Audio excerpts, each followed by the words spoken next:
시편 8편 1절부터 9절까지의 말씀 우리 함께 한 절씩 교독합니다. 제가 먼저 읽습니다. 여호와 우리 주여, 주의 이름이 온 땅에 어찌 그리 아름다운지요. 주의 영광이 하늘을 덮었나이다. 주의 대적으로 말미암아 어린 아이들과 젖먹이들의 입으로 권능을 세우시며 이는 원수들과 보복자들을 잠잠하게 하려 하심이니이다. 주의 손가락으로 만드신 주의 하늘과 주께서 베풀어 두신 달과 별들을 내가 보오니 사람이 무엇이기에 주께서 그를 생각하시며 인자가 무엇이기에 주께서 그를 돌보시나이까. 그를 하나님보다 조금 못하게 하시고 영화와 존귀로 관을 씌우셨나이다. 주의 손으로 만드신 것을 다스리게 하시고 만물을 그의 발 아래 두셨으니 곧 모든 소와 양과 들 짐승이며 공중의 새와 바다의 물고기와 바닷길에 다니는 것이니이다. 함께 있습니다. 여호와 우리 주여, 주의 이름이 온 땅에 어찌 그리 아름다운지요. 아멘. 오늘 제가 부흥의 강사로 초빙된 것도 아닌데 왜 제가 떨리죠, 여러분? 어제 밤까지만 해도 오늘 설교에 대한 부담이 이제 줄어들어서 정말 천국 같은 시간을 보냈습니다. 근데 아침에 일어나서 교회 왔는데 그때부터 긴장이 되는 거예요. 왜 이리 떨리는지 모르겠어요. 저도 왜 떨리는지 모르겠어요. 아마 이분 때문에 그런 것 같은데요. 제가 오늘 말씀을 전해주실 남창훈 목사님의 이력과 경력을 여러분들께 소개해드리면 사실 이 자리 이 시간이 부족합니다. 그래서 제가 목사님을 한 문장으로 여러분께 소개해드리려고 한 문장을 준비했어요. 잘 들어보세요, 여러분. 강단에서 전한 하나님의 말씀과 실제의 삶이 거의 일치한 목사님이십니다. 적어도 저의 눈에는 그렇게 그 차이를 발견할 수가 없었습니다. 여러분, 목사님께 전하신 그 말씀대로 살아내기 위해 목사님이 얼마나 온몸을 비틀며 살아오셨는지 제가 장충에서 함께 동역하는 그 10년의 시간을 통해 목격했습니다. 한 가지 좀 제 자랑 아닌 자랑을 좀 드리고 싶은데요. 제가 장충에서 10년 동안 사역을 했는데 단 한 번도 목사님께 혼난 적이 없어요. 단 한 번도요, 여러분. 안 믿으시는 그런 눈빛인데 제가 잘나서가 아니고 제가 잘해서가 아니고 그것이 남창 목사님의 인격과 성품이었습니다.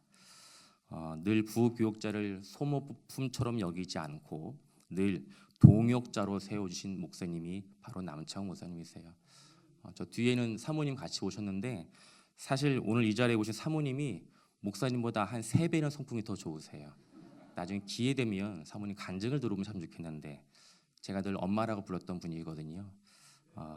오늘 이 자리가 제가 목사님을 통해 경험했던 위로와 따뜻함 그리고 은혜와 감동을 이 자리에 있는 사랑하는 성동중앙교회 성도들 모든 교우들이 누리고 경험할 수 있는 은혜의 시간이 되길 간절히 소망합니다. 이제 목사님 모실 텐데요. 나오실 때 큰 박수로 환영해 주시면 감사하겠습니다.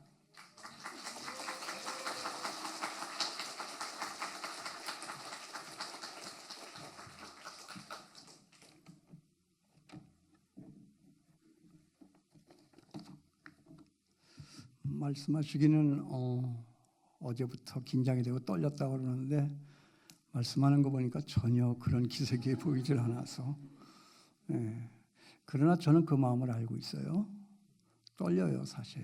왜 그러냐면 식구기 때문에 떨려요. 내 식구가 저 앞에 많은 사람들 앞에 서서 말을 할 때 긴장이 안 될 리가 없죠. 저 사람이 나를 식구로 알고 있구나. 고맙다 그런 생각해요. 그러면서도 저도 사실 목사님을 보는 것이 기쁨이죠. 그러나 또 하나의 부담이 있어요. 목사님은 기쁨이자 부담이다. 왜 부담이 되냐 하면 왜 떠느냐 하면 강사 목사님 모셔놓고 저 앞에 선 저 목사님이 은혜를 끼치질 못하면 나는 어떻게 되는 거지? 이런 생각이 들곤 해요. 그건 저희 경험입니다. 목사님이 은혜롭게 정말 우리 성도들이 좋아해야 할 텐데 이런 마음이 있으니까 마음에 떨림이 있다. 그런 걸 보니까 저는 얼마나 지금 부담이 되고 있는지를 몰라요. 그래서 목사님은 기쁨이자 부담이다. 그렇게 사랑하는 사람은 다 그런 거잖아요. 그렇죠? 관계없는 사람은 괜찮아. 저게 내 식구다. 저게 우리 교우야. 우리가 사랑하는 사람이지. 사랑하기 때문에 기뻐하지만 사랑하기 때문에 부담이 얼마나 커요. 그렇지 않습니까? 네, 그런 것이 우리들의 마음인 것이다. 이런 생각을 합니다. 아무튼 저는 지금 무지하게 스트레스를 받고 있다. 이제 그 말씀을 드리는 겁니다. 야, 이거 은혜롭지 않으면 어떡하나. 하시는 분은 주님이시니까 제가 반은 책임질 테니까 반은 여러분들이 책임을 지셔야 돼요. 이렇게 해서 우리가 이전에 없던 하나님의 큰 은혜가 있어서 어제와는 또 다른 오늘이 새롭게 시작되는 놀라운 축복 있게 되기를 바랍니다. 논산훈련소에서 신병훈련을 마치고 이제 헌병학교에 들어가서 헌병훈련을 받고 있을 때입니다. 여러분들 표정 왜 그러세요? 또 군대 얘기냐? 그런 표정이시거든요. 그래서 용서하시고요. 근데 군대에서 축구를 했다 하는 얘기는 안 할게요. 이해를 하시고요. 이게 설교 도입에 필요한 것이기 때문에 같이 나누고 싶어서 드리는 말씀이니까. 이제 헌병훈련이 세요. 뭐 안 훈련 세지 않은 훈련이 어디 있겠어요.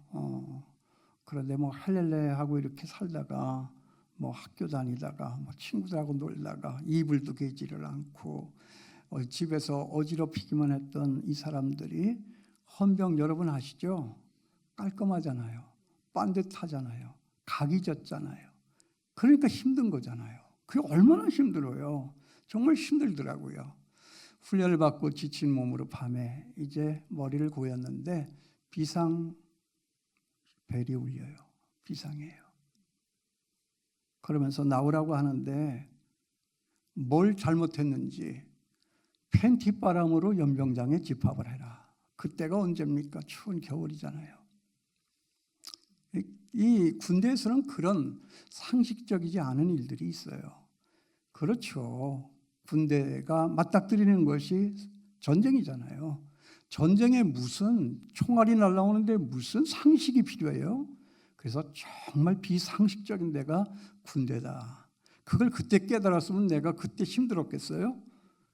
이것들은 인간들도 아니다. 이제 그런 생각을 하는 거죠. 팬티바람으로 이제 연병장에 모였습니다.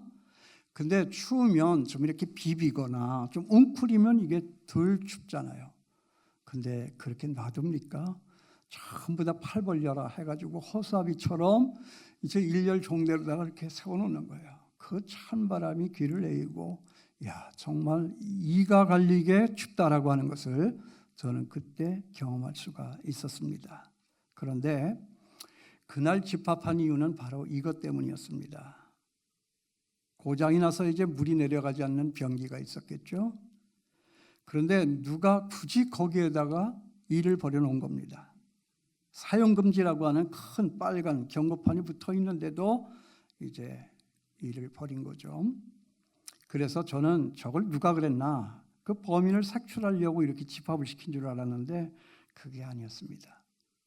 서 있는 사람 우리들더러 하나하나 들어가서 그 화장실에 그 변기 앞으로 가서 팍팍 깎은 이 머리로 3cm씩 밀고 나와라. 그리고 나온 사람들 냄새 맡아 확인하는 거예요. 이게 사람이에요. 이게 꼭 3cm라야 돼요. 이게 모자라도 안 되고 더해도 안 되는 거예요.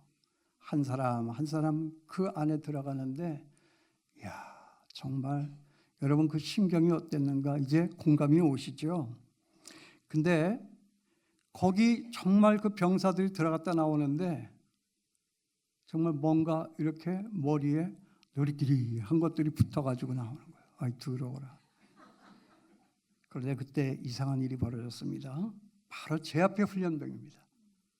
그 다음이 제 순서인데 그 앞에 있는 훈련병이 들어갔다 나오는데 이게 어디가 머리고 어디가 얼굴인지 구분이 안 될 정도로 온통 다 노래가지고 나오는 거예요. 젊은 기분에 욱하는 기분이 있어가지고 화가 나니까 혼자서 그냥 다 밀고 나온 겁니다. 그래서 그 병사는 그날 밤에 반항한다고 맞고 또 맞고 오래 맞고 그리고 그 변기 치우는 나머지 일까지도 다 혼자서 감당을 해야만 했습니다. 그래서 이게 중요한 거예요. 지금까지도 중요했지만 정말 중요한 건 그래서 그 다음에 서 있던 저는 저의 어머니와 아버지가 물려주신 이 머리와 얼굴을 아주 순결함과 거룩함으로 보존해낼 수가 있었다 하는 것입니다. 그러고 나서 이제 훈련 다 마치고 수료식 날이 됐죠. 이제 집들마다 다 공지가 됐어요. 오라고. 훈련한 결과의 것을 가지고 이제 사열을 하고 시범을 보이는 거예요. 식구들이 이제 그때는 다 오는 거예요. 졸업식 날입니다. 이렇게 마치는데 훈련병들은 이제 다 식구가 와가지고 면회를 해서 외박을 나갔어요. 그런데 아뿔싸 저한테는 저의 집에 그 어떤 누구도 또 제 친구 그 어떤 사람도 하나도 오지를 않았어요. 혼자서 쓸쓸하게 내 몸 안에 들어가서 이제 세상 밖으로 얼마나 나가고 싶겠어요? 근데 그 울타리 안에 여전히 또 갇혀서 이제 그 밤을 지내야 되는 거예요. 참 슬프더라고요. 그 마음 이해가 되세요? 네. 그랬더니 그때까지 정말 악랄하게 굴던 그 훈련 조교, 그 부대장이 들어오면서 저를 보고 저한테 이렇게 말을 해요. 야 임마, 너는 도대체 지금까지 사회생활을 어떻게 했길래 식구 한 사람도 오지를 않냐. 세상이 널 버렸다라고 하는 얘기잖아요. 그러면서 제가 안 됐는지 그분이 저를 데리고 나가서 짜장면을 사주셨어요. 이 짜장면을 먹으면서 이런저런 말을 하다가 제가 물었습니다. 그런데 부대장님, 그때 그 화장실 변기는 왜 그러셨어요? 그건 좀 너무 심한 것 아니었습니까? 제가 먹는 음식을 앞에 놓고 화장실 얘기를 또 꺼낸 거예요. 그랬더니 뜻밖에도 그 부대장님께서 제게 이런 말씀을 하세요. 그때 나는 자존심이 너무나도 많이 상했다. 헌병이 되려고 하는 놈들 중에 누군가 그런 일을 했다고 하는 것에 대해서 나는 참을 수가 없었다. 생리현상이니까 그건 어쩔 수 없다라고 치자. 그렇지만 일을 벌여놨으면 그 일에 대한 뒤처리는 그렇게 해가지고는 안 되는 것이다. 헌병은 깔끔해야 되니까. 헌병은 각이 줘야 되니까. 모든 매사에 끊고 맺고 하는 이것이 있어야 되니까 이제 그런 얘기를 했죠. 그래서 나는 너희들에게 그걸 가르쳐주고 싶었어. 여러분 무슨 얘기입니까? 헌병으로서의 자존심이에요. 헌병이 가질 수 있는 자존심이 있다는 거죠. 그런데 그런 헌병 예비 후보생들을 보니까 가르치는 자기 자신의 큰 마음에 상처가 생긴 거예요. 그래 저는 생각을 했어요. 와, 이렇게 악랄한 사람들에게도 그런 자존심은 있는 것이구나. 그렇죠. 사람들은 누구나가 다 자존심이 있죠. 그런데 또 하필이면 그분 이름이 저하고 똑같아요. 그분의 이름은 이창우, 저는 남창우. 그분은 이창우 중사, 저는 남창우 훈련생. 저는 그 이름 때문에 또 얼마나 스트레스를 받고 힘이 들었는지 몰라요. 왜냐하면 그분은 제게 뭘 요구했겠어요? 창우라고 하는 이름을 가진 사람이 가질 수 있는 자존심을 요구한 거예요. 창우이기 때문에 그런 일을 하면 안 돼. 창우이기 때문에 남이 하지 못하는 그런 일까지도 해낼 수 있어야 돼. 이게 창우야. 그래가지고 밤낮 그 입에 창우 새끼 왔냐? 창우 새끼 왔냐? 제가 충청도 사람이라 행동이 좀 떠요. 그러니까 내가 오면 다 온 거예요. 그러니까 맨날 끄트머리로 와가지고 이제 기합받는 건 늘 저였죠. 창우이기 때문에 그래서는 안 된다는 거예요. 여러분, 제가 이제 여러분에게 도전합니다. 여기 앉아있는 저희들에게도 이런 자존심이 있느냐는 거예요. 우리 이름에 걸맞는 정말 우리 이 존재에 걸맞는 우리가 예수 믿는 하나님의 사람이잖아요.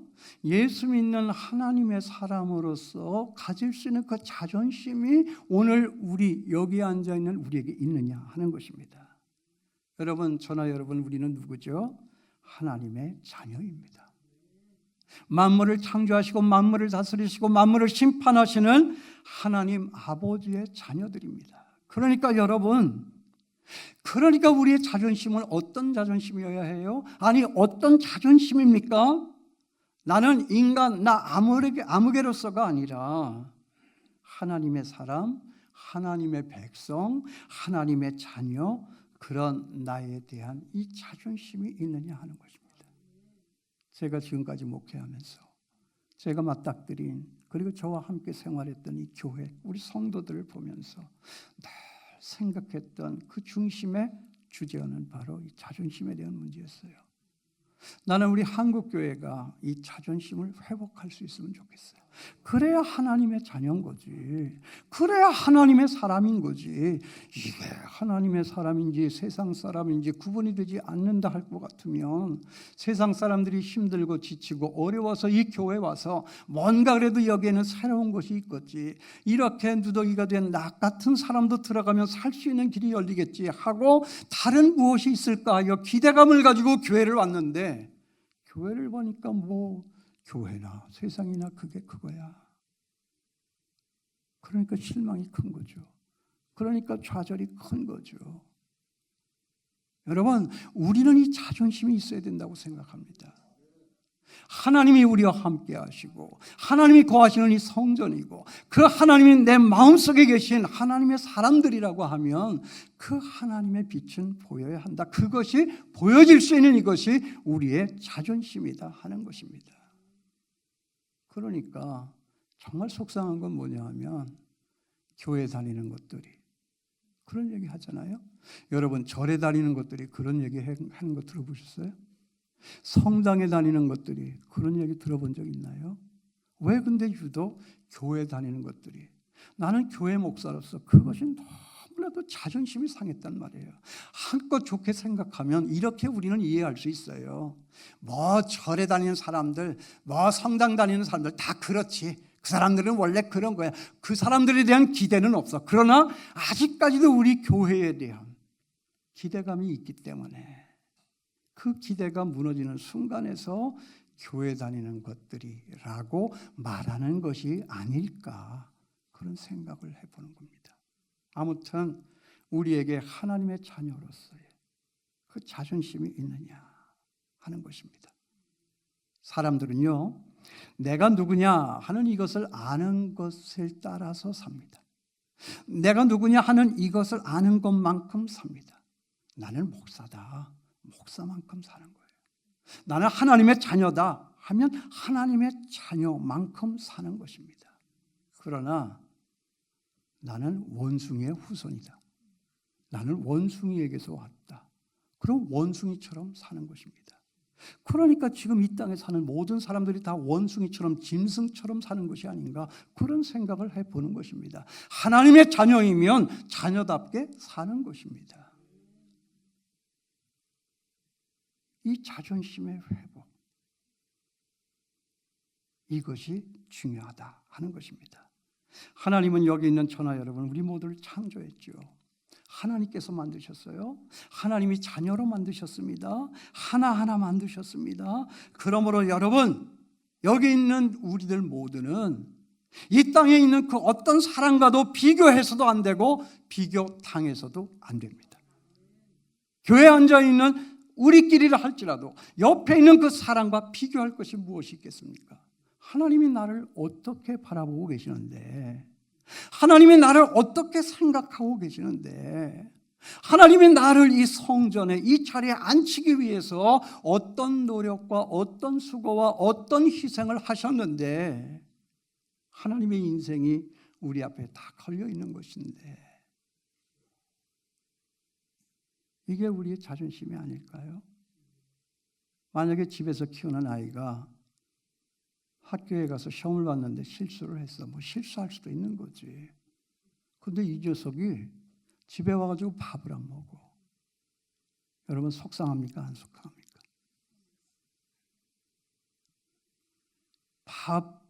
그 성적이 그렇게 안 나온 것도 속상한 일이겠지만 우리 부모에게 있어서 가장 큰 기쁨과 행복이 뭔지 아세요? 앞에 앉아서 밥을 먹는 그 자식의 아들, 딸의 입에 밥 숟가락 들어가는 그것을 볼 때 가장 큰 기쁨이잖아요. 근데 이 녀석은 학교에서 실수해가지고 점수 몇 점 떨어졌다고 밥을 안 먹어. 그리고 방문 닫고 들어가. 그리고 자기 머리를 자기가 막 쥐어뜯어. 나는 죽어야 해. 나는 아무짝에도 쓸모없어. 여러분 속상하겠습니까? 안 속상하겠습니까? 우리가 오늘도 나가서 우리 눈앞에 보이는 어떤 누구, 그 사람과 나를 비교해서 마음이 열등감이 생겨서 자격지심이 생겨서 패배주의에 물들어가지고 나는 아무짝에도 쓸모없어. 나는 할 줄 아는 것이 아무것도 없어. 누가 제일 속상해 할까요? 하나님이 속상해 하는 거죠. 내가 너를 어떻게 생각하고 있는데. 여러분 우리의 값은 얼마죠? 내 값은 얼마일까요? 하나님의 핏값이에요. 아셔요? 이런 나를 구원하기 위해서 우리 하나님은 당신의 아들 예수 그리스도, 그 예수 그리스도를 십자가에 달려 피 흘려 죽게 만드신 분이에요. 그러므로 저나 여러분 우리의 핏값은 뭐냐? 하나님 아들 예수 그리스도의 핏값이다 하는 거예요. 여러분 이것을 알면 이것을 아는 만큼 사는 거예요. 이것을 아는 것대로 살아가는 거예요. 우리가 때로 이 사실을 잊어버리고 사니까 나는 아무짝에도 쓸모없어. 나는 할 수 있는 것이 아무것도 없지. 세상이 우리를 바라보고 기대하는 것이 그것일까요? 아니야. 저 사람에게는 뭔가 우리와 다른 것이 있어. 어떻게 저런 일을 당하고도 저렇게 미소를 잃지 않고 저렇게 여유자족하며 저렇게 여유로운 삶의 자세를 간직할 수 있을까? 저 사람과 내가 다른 점이 있다면 무엇일까? 그러네. 교회를 다녔네. 저 사람 예수 믿는 사람이네. 나도 한번 교회 가보자. 이게 우리의 자존심이고 하나님이 기뻐하시는 일이고 세상이 아름다워지는 일이고 이 교회가 튼튼해지는 일이고 그리고 내 삶의 큰 보람과 자랑이 넘쳐날 수 있는 길이다 하는 것입니다. 아무튼 나의 값은 얼마냐? 하나님의 핏값이다. 그러므로 오늘 여기 우리 이 말씀을 볼 수 있게 되기를 바랍니다. 이건 제가 하는 얘기가 아니고요. 하나님이 오늘 그것을 우리에게 가르쳐 주는 거예요. 위로하시는 하나님, 이게 주제어라고 그랬죠. 이보다 더 큰 위로가 어디 있어요? 전능하신 하나님께서 나를 위하여 십자가에 달려 죽게 하신 그 하나님 아버지께서 네가 누군지를 아니? 내가 너를 어떻게 생각하고 만들었는지 아니? 너는 나의 전 기대야. 이것이 내가 존재해야 할 목적인 거지. 하나님의 그 마음을 우리가 알 수 있다면 우리 어떤 일에서도 풀려날 수 있습니다. 뭘 비교를 해요? 뭘 비교를 합니까? 오늘 정말 여러분 이 하나님의 말씀이 뭐라고 하는지 잘 보세요. 우리가 그런 자존심을 가져야 될 이유, 그 우리의 존립 근거, 우리 이 자존심의 근거는 뭐냐? 누가 뭐라고 말했을 때 기분이 나빠가지고 그 녀석이 나한테 그렇게 얘기를 했단 말이야. 뒤에서 내 등에 칼을 꽂았네. 그런 쓸데없는 소리 하는 것이 아니라 그게 자존심이 아니에요. 정말 자존심은 뭐예요? 그랬어? 왜 그랬을까? 그럴 수도 있지. 그 사람과 나를 비교한 것이 아니라 나를 위하여 십자가에 달려 죽으신 예수 그리스도와 나를 비교하게 될 때 우리에게는 그런 마음이 생겨질 수 있다는 거예요. 이걸 아느냐 하는 거예요. 그래서 오늘 하나님은 우리에게 어떤 기대를 하시고 어떤 목적을 가지고 나를 불러 구원해 하나님의 백성 되게 하셨는가 하는 것을 오늘 성경 이 말씀 속에 담아놓은 거예요. 첫째는 뭐냐? 자막 띄워주시겠어요? 나는 하나님의 생각과 돌봄 속에 있는 나다 하는 거예요. 거기 4절 한번 보세요. 4절 같이 읽을까요? 사람이 무엇이기에 주께서 그를 생각하시며 인자가 무엇이기에 주께서 그를 돌보시나이까. 중요하니까 다시 읽을게요. 사람이 무엇이기에 내가 뭐길래 주께서 나를 생각하시며 내가 무엇이기에 주께서 나를 돌보시나이까. 누가 생각하셔요? 하나님이 생각하셔요. 누가 돌보십니까? 하나님이 돌보십니다. 누가 누구를 돌보시는 거예요? 하나님께서 여기 있는 나를 돌보시는 거예요. 마음에 와 닿고 있습니까? 여러분, 나는 누구죠? 하나님의 생각 속에 있는 나예요. 나는 누굴까요? 하나님의 돌봄 속에 있는 나입니다. 저는요, 사실 이 사실을 알기까지 얼마나 많은 세월 동안 얼마나 많은 방황을 했는지 모릅니다.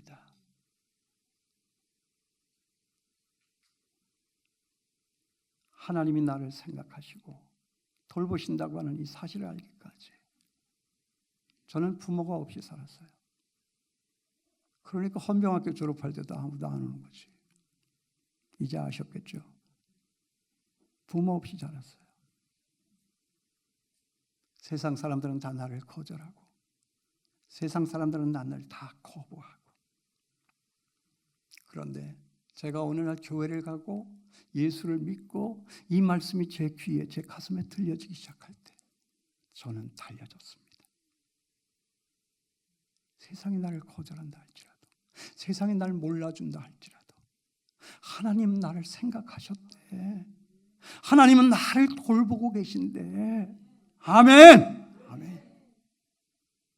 하나님이 여러분 가슴에 품고 생각하고 있는 이 순간인 것을 여러분 아십니까? 하나님이 지금 여러분을 돌보고 계신다는 이 사실도 알고 계십니까? 정말 그런 거예요. 세상이 날 거부해서, 세상이 날 버려서 정말 저 땅바닥에 버려진 껌딱지처럼 굴러다녔던 저 교회를 다녀 이 말씀이 제 가슴에 들어오는 순간에 맞아, 하나님이 나를 생각하셔. 이 땅에 누구도 나를 알아주지 않는 사람, 알아주는 사람 없어도 하나님은 나를 생각하신대. 하나님은 나를 돌보아 주신대. 그래서 제가 그때부터 어떤 버릇이 생겼냐면 누가 나한테 대해서 섭섭하게 하잖아요. 그죠? 그러면 제가 혼잣말로 이런 말을 해요. 나 건드리지 마, 다쳐. 나는 우리 집사람이 나한테 섭섭한 말을 할 때도 혼자서 이런 말을 해. 나 건드리지 마, 다쳐. 근데 입으로는 열어서 얘기 안 해요. 그러다가 경을 치니까 우리 나이 정도가 되면 집사람이 뭐라고 그럴 때 거기에 토를 달면 안 돼. 무슨 말인지 알겠죠? 그럴 때는 혼자서 그냥 나 건드리지 마, 다쳐. 여러분, 이게 우리의 자존심이에요. 뭐가 그렇게 섭섭하세요? 뭐가 그렇게 분하세요? 뭐가 그렇게 화를 벌컥벌컥 내야 될 일이 있습니까? 세상에 모자라는 것은, 세상에 빼앗아간 것은 누가 채워주신대? 나를 생각하시고 나를 돌봐주시는 하나님께서 채워주세요. 공중에 나는 새를 봐라, 저 들에 핀 백합화를 봐라. 누가 먹이느냐? 누가 돌보시느냐? 이게 복음 아닙니까? 이게 교회 아닙니까? 이게 우리의 자존심 아닙니까? 이 자존심에 이 여유를 가지고 이 삶의 여백을 등에 짊어지고 세상에 있는 모든 사람들을 다 나에게로 오라. 우리 주님 그러잖아요. 수고하고 무거운 짐진 자들아 다 나에게로 오라. 뭔가 있어야지 그런 얘기가 나오는 거지. 이게 자존심이에요. 이게 우리의 내공이다 그 말이에요. 누가 뭐라 그랬다고 째째하게 그냥 뭐야 하고, 그 사람은 나를 그렇게 보고 평가할지라도 하나님은 나를 지금도 생각하고 계셔. 난 목사 속상하지? 난 목사 너 외롭지? 하나님은 나 목회할 때 그런 얘기 많이 하셨어요. 교인들이 많으니까 때로는 오해하고 때로는 내게도 허물이 있어서 내게 대하여 엄한 소리를 하는 사람들 있잖아요. 교인이 많으니까. 입이 몇 개인데요? 2,400개인데. 그러니까 이 가슴이 어떻겠어요? 그런 얘기 들을 때 좋아요? 그러면 벽을 바라다보고 눈을 감습니다. 벽에 바짝 붙어서 저는 기도를 해요. 왠지 아세요? 거기에 누가 끼면 안 돼. 그리고 눈을 왜 감는지 아세요? 보이는 게 있으면 안 돼. 세상과 나는 간 것 없고 하늘에 하나님만 보이는도다. 하나님이 그럴 때 찾아오세요. 그리고 간섭하세요. 그리고 건드려 주세요. 그리고 말씀하세요. 너 힘들지? 너 외롭지? 내 아들 예수 그리스도도 십자가에 달릴 때 모두가 다 돌팔매질하고 모두가 다 침뱉고 모두가 다 채찍질하며 모두가 다 창으로 찔렀어. 내가 너를 사랑한다. 너는 내 기뻐하는 아들이다. 난 목사 용기 내라. 그러기 때문에 네가 목사가 된 거야. 그러기 때문에 이 교회가 있는 거야. 이것이 내 자존심이었어요. 뭘로 가서 위로를 받겠어요? 어디 가서 위로를 받겠어요? 사람의 억만마디의 그 어떤 위로의 말은 사람을 위로할 수가 없습니다. 장례식 가서 늘 제가 하는 얘기예요. 울고 있는 그 유족들을 바라보면서 저도 슬퍼요. 그렇지만 슬퍼하지 마세요. 한번 얘기해봐야 그것이 위로가 될까요? 하나님을 가슴에 담는 거예요. 하나님이 나를 생각하세요. 너 얼마나 힘들니? 너 얼마나 외로워? 너 춥지? 너 배고프지? 너 정말 힘들겠다. 그러나 너 지금 잘하고 있는 거야.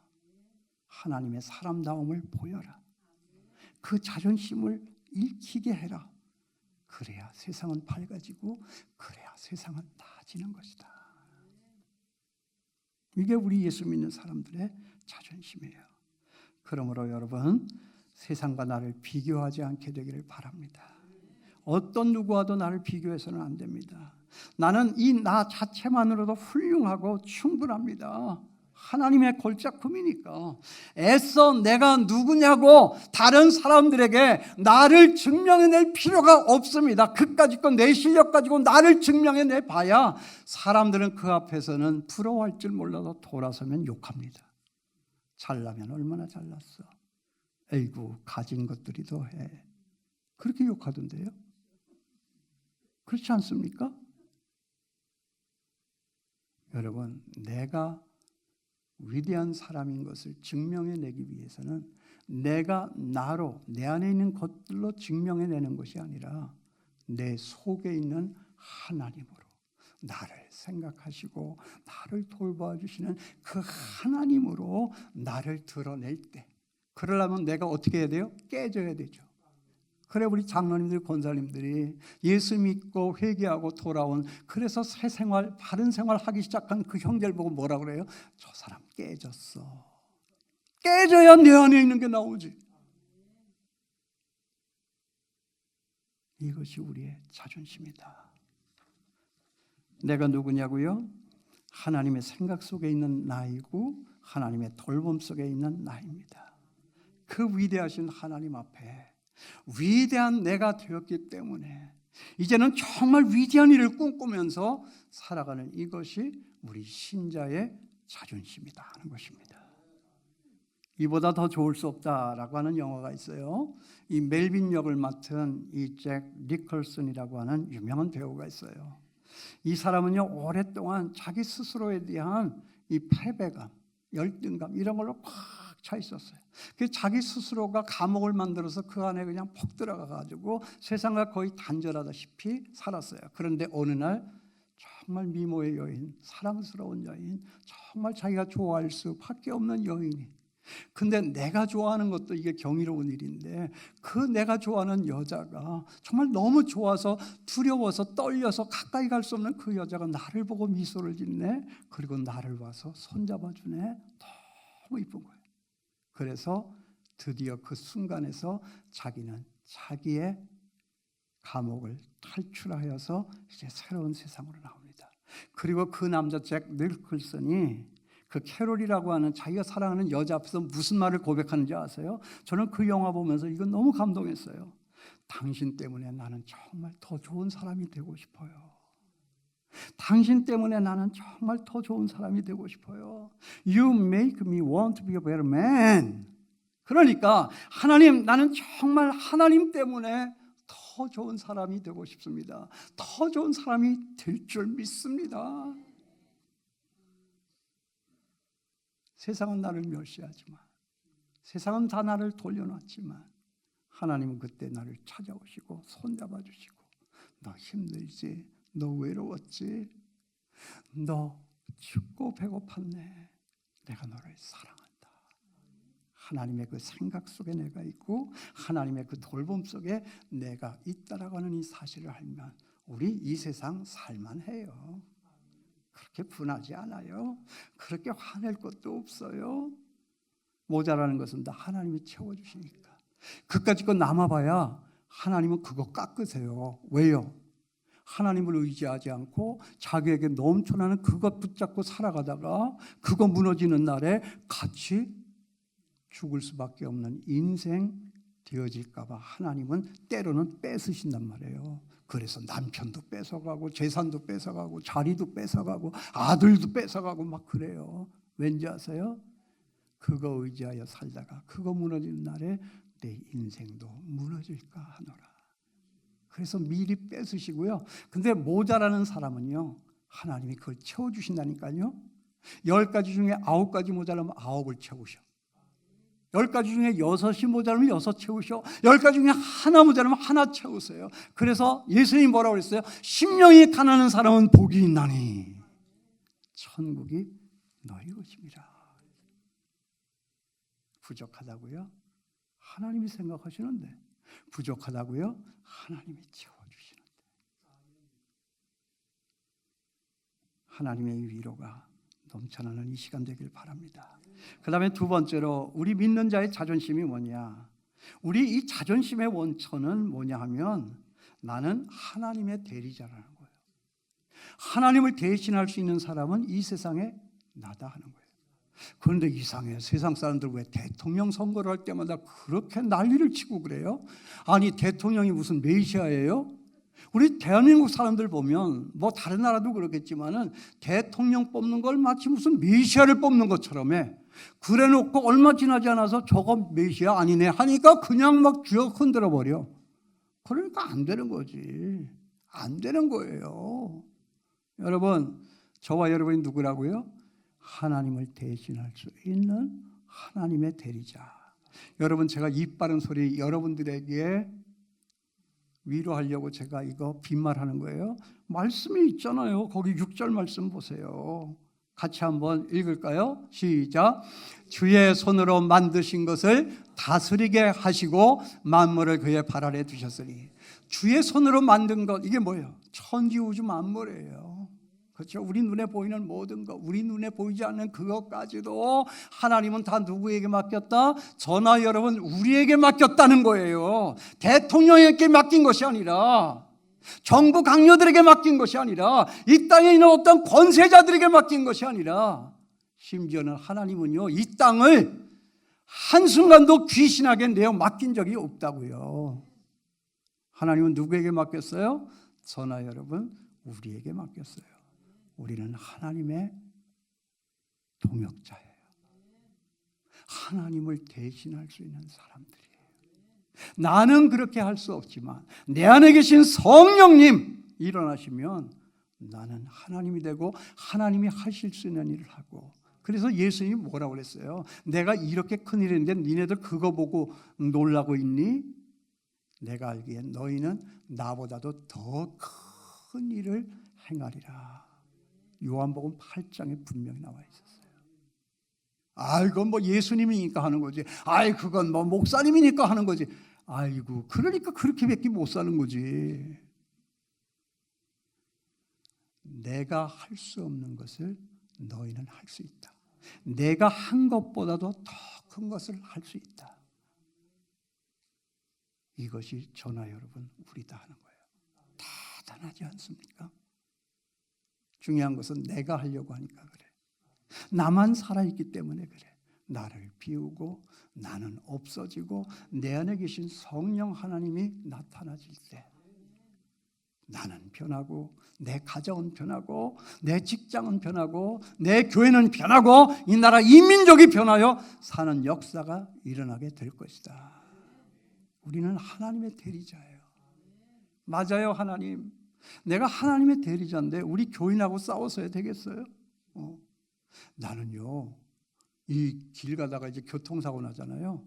제일 무서운 게 뭐냐면 내가 죽고 다치고 그것도 무서운 거겠지만 내 이 자동차가 망가지는 것도 그렇겠지만은 앞에 있는 사람이 지가 잘못해놓고 나와가지고 막 큰 소리 칠 개비, 나는 그게 제일 무서운 거예요. 왠지 아세요? 그렇다고 나도 나가가지고 지가 잘못해놓고 왜 큰 소리 쳐고 나도 같이 막 이렇게 하는데 우리 장로님이 옆으로 지나가다가 봤다. 얼마나 창피한 일이에요, 그게. 그게 목사의 자존심인 거지. 그게 목사의 자존심인 거지. 하나님의 대리자. 그런 망가진 사람, 자기가 잘못해놓고도 큰 소리 치는 사람, 그 사람을 구원하기 위하여 독생자 예수 그리스도를 이 땅에 보내시고 십자가에 달려 피 흘려 죽게 하시고 그 피값으로 저들을 사신 분이 우리가 믿는 하나님이시다는 거예요. 얼마나 대단합니까? 여러분, 우리가 누구인가를 바로 알아야 돼요. 나는 하나님의 생각 속에 있고 나는 하나님의 돌봄 속에 있고 그 다음에 뭐예요? 나는 하나님의 대리자다. 내가 만든, 손으로 만든 그것을 너에게 맡겨 다스리게 할지니. 하나님이 우리에게 대한 기대가 이거예요. 이것을 알면 우리는 이것만큼 사는 거예요. 그래서요, 저는 제 카톡에 들어가는 문에다가 뭐라고 썼는지 아세요? 이제 저하고 이제 카톡 친구 맺기를 하면 그게 이제 나올 거예요. 뭐라고 썼느냐? 잘 들으세요. 그대의 행복, 내 마지막 남은 자존심. 바로 이 말씀에서 나는 하나님의 다리자야. 나를 만난 세상은 밝아져야지.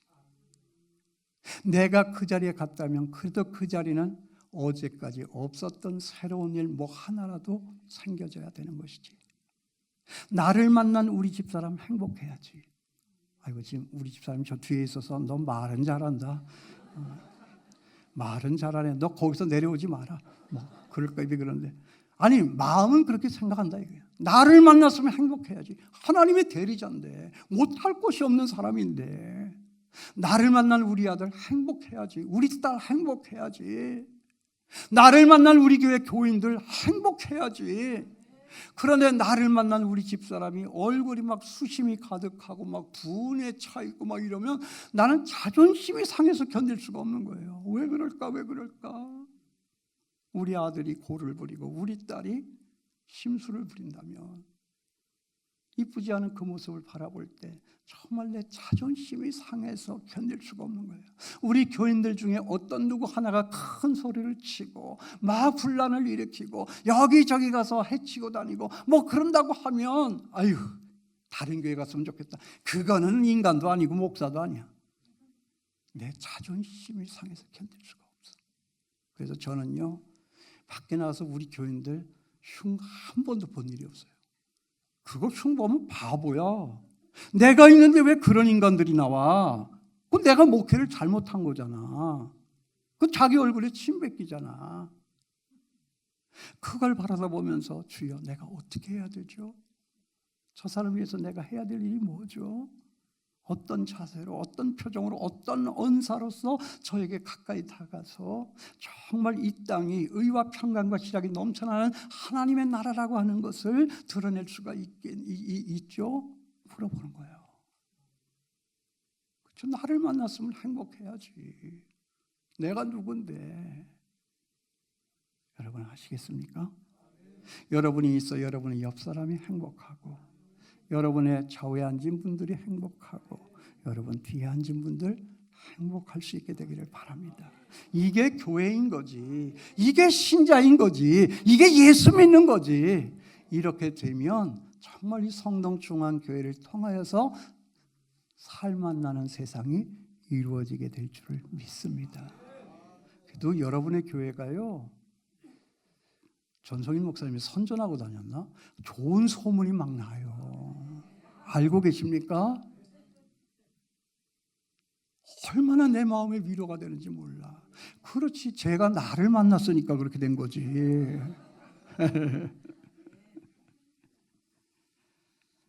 여러분, 하나님이 나를 생각하고 하나님이 나를 돌보시고 하나님은 나를 정말 믿으셔서 내가 만든 이 모든 것을 네 손에 맡겨 다스리게 하겠다. 이게 우리의 자존심이다. 마지막입니다. 자존심의 근거 또 하나가 나와요. 이게 뭐냐면 자막 띄워주세요. 우리 눈에 보이는 이 세상은 다 뭐예요? 우리 발 아래 있다는 거예요. 여러분 이거 아세요? 거기에 6절 말씀 다시 한번 보세요. 같이 한번 시작. 주의 손으로 만드신 것을 다스리게 하시고 만물을.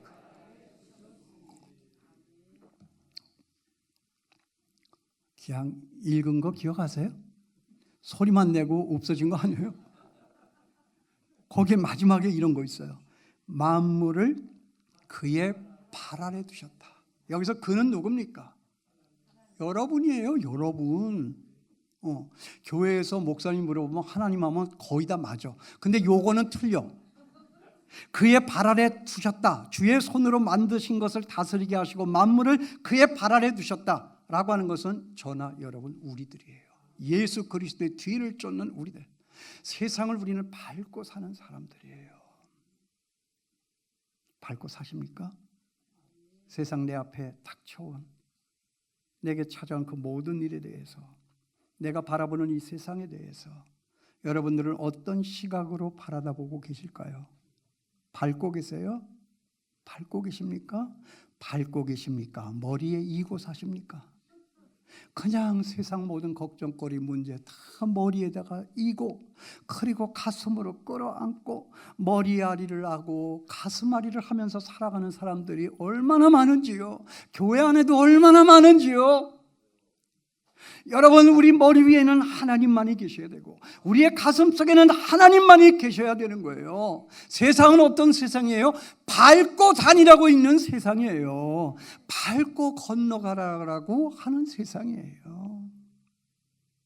오늘 말씀이 그렇잖아요. 그러니까 예수 믿는 사람은 세상에 있는 것들을 다 내 발 아래 두고 밟고 살아야지, 이걸 뭐 머리에 이고 가슴으로 끌어안고 그렇게 살아서는 안 돼요. 암만 기도원에 가면 뭐해?